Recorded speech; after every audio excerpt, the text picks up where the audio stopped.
নমস্কার, কেমন আছেন সবাই? চলে এসেছি আবারও একটা নতুন ভিডিও নিয়ে।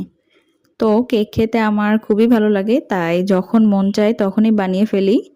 আজকে বানাবো ভাবছিলাম, তো ফ্রিজে দেখি একটাও ডিম নেই। আমার মনে হয় কেক মোটামুটি সবাই বানাতে পারে। আমি মূলত যেভাবে কেক বানাই সেটাই আপনাদের সাথে একটু শেয়ার করেছি। প্রথমে ডিমের সাদা অংশটা চিনির সাথে ভালোভাবে কিন্তু ফেটিয়ে নিচ্ছিলাম।